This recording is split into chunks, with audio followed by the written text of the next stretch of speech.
O ano era 2012 e surgia uma chapa pronta para trazer o Flamengo de volta e devolver aos verdadeiros rubro-negros, né, que queriam comemorar títulos e ter um time do tamanho da grandeza daquela instituição. O nome da chapa era Flamengo Campeão do Mundo. Mais do que um nome, aquilo se tornou um projeto de gestão que trouxe o Flamengo a voos muito altos. Mas ainda aquele nome está preso na cabeça dos dirigentes do Flamengo e eles seguem como uma obsessão esse objetivo. Nesse vídeo eu vou te contar um pouco sobre o que tem por trás daquilo que o BAP mostrou na apresentação e que pouco repercutiu. Vou trazer pontos que talvez sejam os pontos centrais daquilo que o flamenguista vai ver daqui até 2029, quando vai ter a próxima Copa do Mundo de Clubes. Então a gente vai passar por 3 conceitos e lá no final vai escalar um time possível para o Flamengo levar para essa Copa do Mundo de 2029, só para vocês terem ideia do nível de investimento que o Flamengo vai ser capaz de fazer a partir dessa janela do mercado da bola, tá bom? Então vem comigo. Falar sobre tática, na verdade não vamos falar de tática hoje. Sem tatiquês!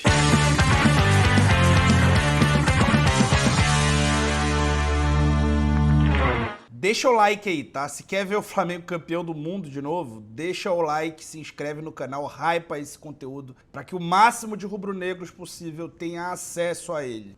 Fala aí, presidente! Agora, uma coisa que é interessante que é o seguinte, endividamento, a gente tinha 346 milhões de endividamento no final do ano passado, caiu para 96. Gente, endividamento é que nem colesterol, tem o bom e tem o ruim, certo? Como o nosso 96 não é com banco, isso aqui é um erro meu, eu errei. Porque eu sou supersticioso, não aproveitei a janela do meio do ano e meti o pé na jaca. Quem achou que a janela do meio do ano foi agressiva, a gente podia ter feito, se eu soubesse dos resultados da gente no fim do ano, eu teria feito o dobro da janela que a gente fez no meio do ano. Só que se meu pai fosse minha mãe, eu tinha 2 mães e nem o pai. Então, joguei do lado conservador, mas, 96 está errado para um clube que fatura 2 bilhões. Para quem conhece o conceito de alavancagem, se não é dinheiro de banco, eu podia trabalhar tranquilamente com a dívida de mais 300, 400, 500 milhões de reais de jogadores que vão gerar o quê? A garantia de que eu vá ganhar o Brasileiro ou a Libertadores. Ah, mas se não ganhar no ano, mas se ganhar no ano seguinte está valendo também. Hoje eu tenho lastro econômico e financeiro para cometer esse tipo de aposta, vamos dizer assim, de ser muito mais agressivo. Eu não tenho que perder. Então, o endividamento da gente hoje é um endividamento que está errado. Um clube que fatura 2,1 bi e teve 360 milhões de resultado, não pode dever 96 milhões. Está errado isso. A gente vai corrigir isso ao longo de 26. Pessoal, primeiro falando do que é alavancagem, tá? Ele passa por isso no vídeo e a gente precisa falar. Alavancagem é uma estratégia que envolve o uso de capital próprio somado ao capital de terceiros para potencializar um negócio e aumentar ele de tamanho, tá? Então é para alavancar literalmente um negócio. As empresas eventualmente usam, junto com o dinheiro próprio, um dinheiro de outra parte, um financiamento. E se esse financiamento não for bancário, nesse momento que a taxa de juros está no Brasil, ele pode ser sim positivo desde que dentro de um parâmetro, tá? Então é uma forma de multiplicar resultados com o mesmo investimento inicial. Então se eu tenho hoje R$5 e preciso investir, eu invisto 5, eu tenho resultado X. Mas se eu investir 10, mesmo pegando 5 emprestados de outro, o meu resultado aumenta, mesmo que eu tenha um pouquinho a mais de custo em cima desse dinheiro, tá? Então o principal objetivo é maximizar o lucro e o retorno sobre o capital investido. O único risco que isso tem, na verdade, o principal risco é você aumentar demais o teu endividamento e utilizar um dinheiro caro demais, né? Ou seja, um juros bancário, que é o que o BAP descartou. Ou ter esses juros indexado, esse dinheiro indexado a uma moeda forte. Só que o futebol ele já é totalmente indexado ao euro, porque o principal mercado é o mercado europeu, que tem moeda unificada basicamente, tá? Em termos de referência, uma empresa saudável no mercado tem uma dívida líquida, uma relação entre dívida e o EBITDA, né? Dívida e o faturamento total ali, descontado os impostos, inferior a 3 vezes. Ou seja, um negócio entre 2 e 3 vezes o próprio faturamento. Se for usar essa métrica do mercado, o Flamengo teoricamente poderia se endividar em até 4 bilhões, desde que fosse um endividamento de longo prazo, etc.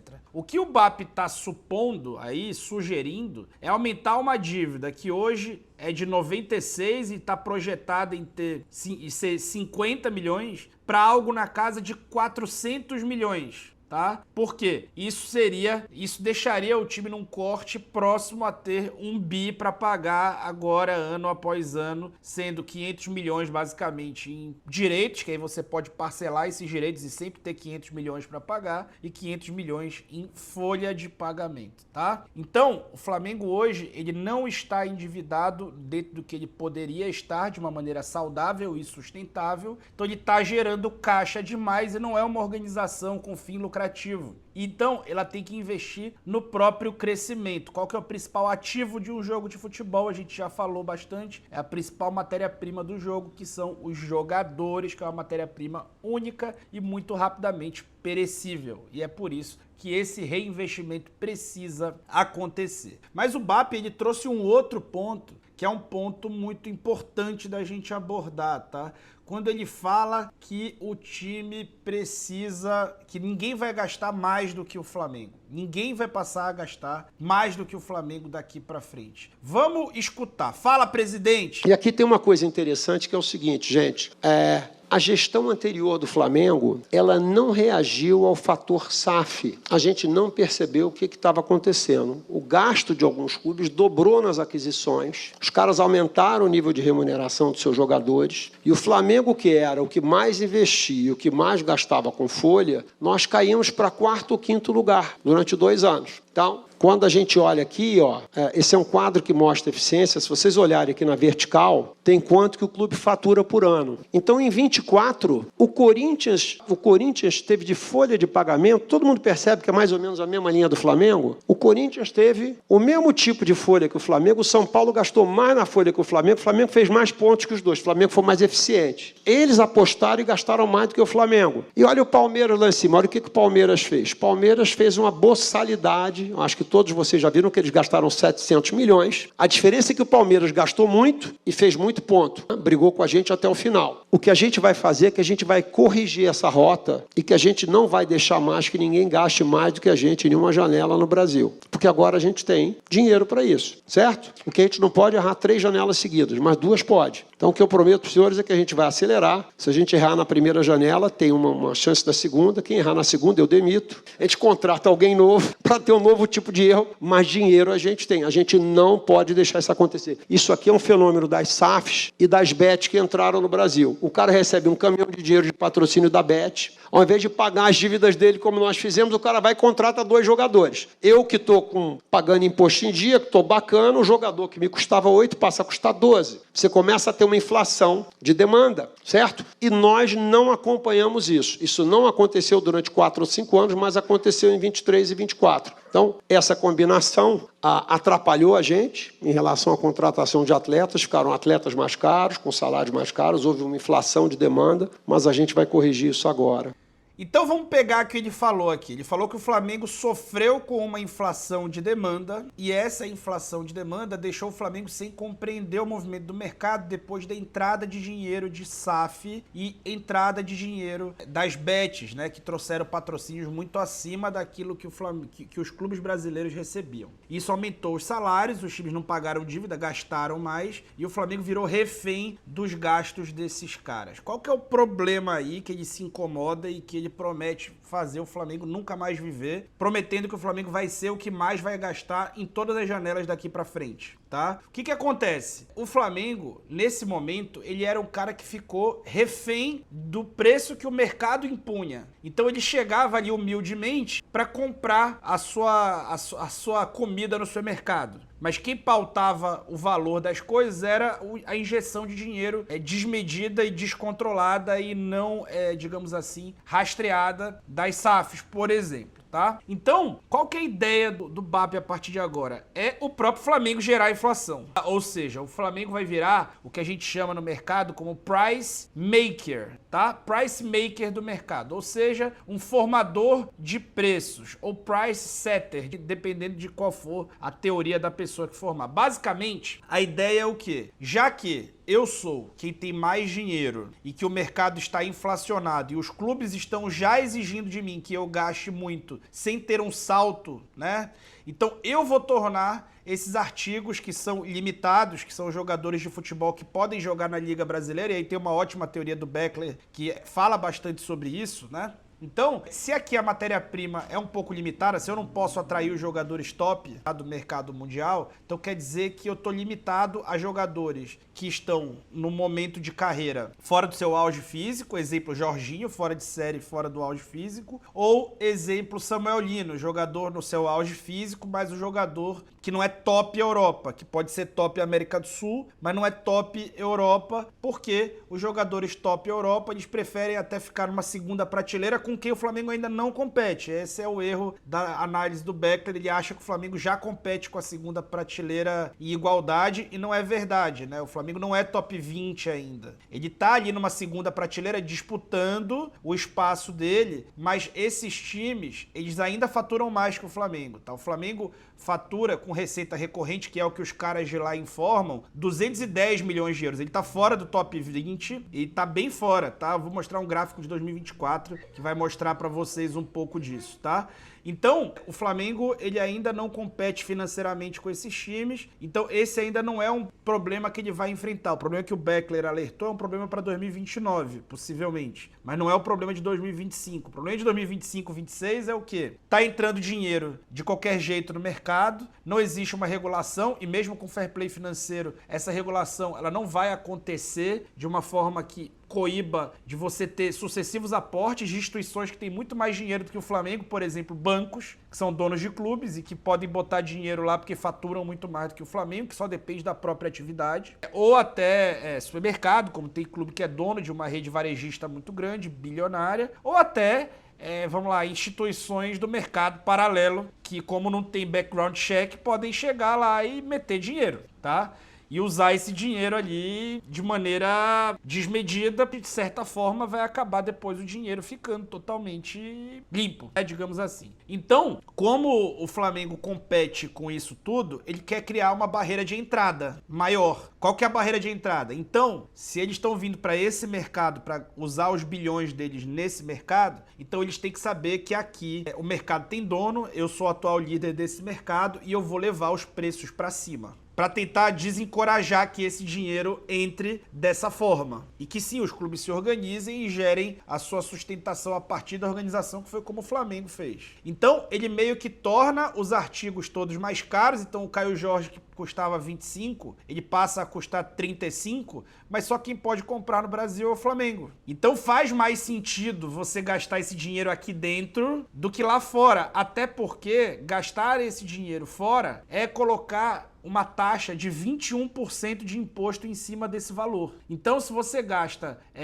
30 milhões no Caio Jorge, se você gasta 30 milhões no Castelhanos, os 30 do Castelhanos são 36, mais de 36. Ou seja, você pode gastar 35 no Caio Jorge, que sai mais barato do que gastar 30 no Castelhanos. Só para vocês terem essa ideia, tá? Então o Flamengo ainda não tá no patamar financeiro de estar nesse limbo que o Beckler fala, é uma ótima análise dele, mas o Flamengo ainda não chegou nesse patamar, ele tá antes disso. Como o mercado é limitado, o Flamengo quer inflacionar, não é que quer inflacionar, ele quer setar os preços desse mercado, porque assim ele, Flamengo, pode usufruir desse mercado e os outros times vão ter que se organizar muito, ou a galera que tá botando dinheiro nesses clubes vai ter que botar muito mais dinheiro, e isso pode ser um desestímulo para essas atividades que não são sustentáveis ainda, não são superavitárias ainda, entrarem nesse mercado, tá? Então você cria uma tendência a partir de virar price maker e de ser o time que mais gasta, e não obedece uma tendência, que é o que o Flamengo estava fazendo. O Flamengo estava no mercado se apequenando mercadologicamente, tá? É basicamente isso. Seguindo aqui,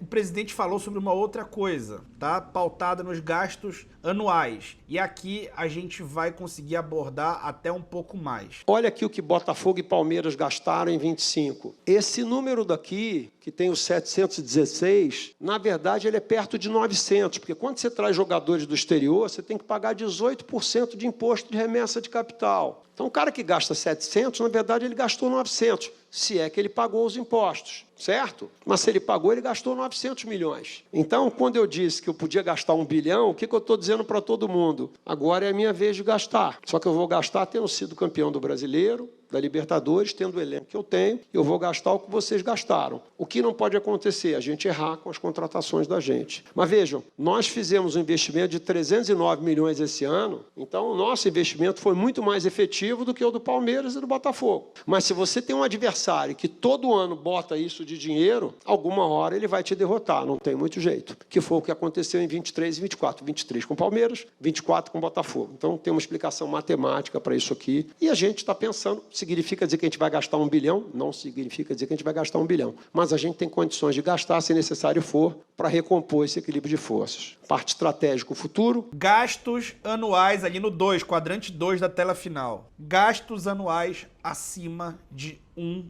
bilhão de reais. Anuais. Quando ele fala o Flamengo tem 1 bilhão, pareceu que o Flamengo ia gastar 1 bilhão daqui até 29, tipo, vai gastar 1 bilhão parceladamente. Não, não, gente. O Flamengo tem 1 bilhão para gastar todo ano, com salários e direitos. Fazendo aqui uma métrica, tá bom? O Flamengo tem 1,4 bi de receita recorrente. Colocando que o Flamengo vai gastar 100 milhões de euros para contratar por ano, que é esse o número que está sendo ali solto por ele nessa live. Vamos escalar aqui uma renovação do Flamengo até 2029 e projetar um time, claro que figurativamente, que o Flamengo poderia chegar em 2029, se 2029 fosse hoje, e aí os anos que ele começou a investir fossem os 4 últimos anos e não os 4 próximos anos. Vamos lá, fazer esse exercício, vamos brincar disso aqui. Esse é o time base do Flamengo atualmente. É claro que de um jogo para outro muda alguma coisa, mas esse é o time base, tá? Tem uma média de idade relativamente alta e vamos analisar o que esse time vai renovando com 100 milhões de euros a cada ano. Então vamos dizer que nesse primeiro ano, desses 100 milhões, ele gaste só 80 milhões de euros. 40 milhões de euros no Caio Jorge, 40 milhões de euros no André, que é a melhor opção para você ter um novo Jorginho, um futuro Jorginho, ou um cara que chegue muito próximo desse nível para jogar junto com ele e depois sucedê-lo, né? Então, você começa 2026 mudando esses dois caras do teu time titular. Na verdade, criando no Caio Jorge uma opção ao Pedro, que já é um cara desse tamanho, desse quilate, então você tem 2 opções nesse tamanho, e trazendo o André, então você passa a ter esse time para 2026, tá bom? Só que 27 tem 100 milhões de euros de novo, tá? Então, esses dois já fazem parte do teu elenco e tu contrata mais 3. Eu tô pegando valores de transferências dessa temporada e é claro que a partir de 27 esses nomes já mudam, né? Então, não vai ser o Wesley, não vai ser o Mastantuono, vai ser o cara que estiver saindo por esse preço em 27. Depois, o cara que estiver saindo por esse preço em 28. Ficou claro pra todo mundo? Pelo amor de Deus. Eu não tô dizendo que a partir de 27 serão esses os nomes. Os nomes de 27 são nomes que valem o que valeram esses caras que foram vendidos nessa janela, tá bom? Então, agora, pro ano seguinte, vai começar a precisar trocar o Alexandro, porque já vai alçar uma idade muito avançada. Vai precisar trocar o Varela, pelo mesmo motivo. E ali, o Arrasca talvez não consiga mais ser titular sempre em 27, projetando que o Carrascal assuma a meia, você vai precisar de um meia do lado direito em 27. Então, você poderia, por exemplo, a dinheiro dessa janela, ter contratado o Theo Hernandes, lateral esquerdo ex-Milan. Podia ter contratado o Wesley, que sai do Flamengo para Roma por 25 milhões, que é um dos melhores laterais direitos do mundo. E poderia contratar o Mastantuono, que foi pro Real Madrid a 45. É claro que aí vai começar a vigorar o que o Beckler falou que vai realmente vigorar. Então, ok, vai começar a vigorar isso, então talvez tu não consiga convencer o Mastantuono a vir, mas o Theo acho que sim. Então, vamos dizer que em 2027 você tem condição de investir em caras desse porte, tá? De novo, não guardem os nomes, guardem o conceito, tá bom? E os nomes são só pra gente fazer uma caricatura daquilo que pode ser o time até 29. 2028, vou precisar fazer novas mudanças, né? O Jorginho já não consegue mais aguentar, eu vou dar um upgrade no gol também. E agora, eu consigo contratar, pelo preço dessa janela, o Donnarumma e o Zubimendi, para ser dupla do André. Então, para suceder ceder o Jorginho, eu vou trazer um outro cara que o Arsenal tá agora, é o Zubimendi, por 70 milhões de euros, que foi o preço dele, e 30 no Donnarumma. Então, agora o meu time já tá assim em 2028. Agora 29 é o ano do Mundial, hora de gastar o resto desse dinheiro. Eu não tô gastando 100 milhões em janela nenhuma, né? Eu acho que teve um ano só que eu gastei 100 milhões, tô gastando menos em todas. Agora vamos trocar o meu ponta esquerda e vamos tocar o meu 10. Então, pelos valores dessa última janela, poderia trazer o Cherki e poderia trazer o Igor Paixão. Pô, tu deixou só os zagueiros. Pois é, os zagueiros são novos, eles têm 29, vão fazer 30 agora. O estilo de jogo do time e deles não induz que eles vão parar tão cedo, mas ao longo desse tempo tu pode contratar outros zagueiros. Aqui não tem realmente grandes transferências de zagueiros nessa janela, de caras assim incontestáveis, caras melhores do que eles. Então eu não tenho zagueiros melhores do que os dois pra colocar aí, então por isso ficam os dois, tá? Então, fica essa bobagem aí. Fica ruim aí essa escalação. Donnarumma, Wesley, Léo Ortiz, Léo Pereira, Theo Hernandes, André, Zubimendi, Mastantuono, Igor Paixão e Caio Jorge. Dá pra ganhar? Acho que dá pra competir, né? Nós já competimos esse ano com algumas fragilidades no elenco, mesmo tendo um super elenco. Então, assim, é um baita de um fim de ano. Essa notícia é uma notícia que presenteia o rubro-negro e a gente acabou, talvez, enquanto opinião pública, não dando luz a algo muito importante, que é esses dados ali trazidos pelo BAP, que são incríveis e demonstram um grande trabalho que não começou hoje, que vem desde 2013, mas que agora me parece aprimorado nas mãos de gente muito competente. De novo, o Flamengo não depende de conquistar título para montar esse elenco. Não é só se ganhar a Libertadores, não é se ganhar o Brasileiro, não. Ele falou receitas recorrentes. O Flamengo tem 1,4 bi de reais em receita recorrente, já projetado para 26. E ele tá falando de gastar 1 bi. Tá sendo até, de certa forma, conservador no que ele vai gastar. Então, um time tá zero endividado. Você ter a questão do endividamento que você pode aumentar em 10 vezes e continuar com o endividamento saudável e só repetir o nível de investimento ano após ano, sem aumentar o endividamento depois desse aumento inicial e, especialmente, sem pagar juros abusivos de banco, sendo uma instituição que é respeitada pelas instituições de crédito, especialmente pelos clubes parceiros, que são quem vai financiar. Esses parcelamentos são os clubes que vão vender parceladamente, como e como já acontece no mercado em geral. Caso precise pagar algum jogador à vista, tem também. E o Flamengo usa e abusa também do caixa que construiu com muitos méritos, tá bom? Então, feliz ano novo pra você. Eu ainda devo voltar amanhã. Feliz ano novo pra você. Compartilhe esse vídeo com o máximo de rubro-negros, porque a notícia é incrível.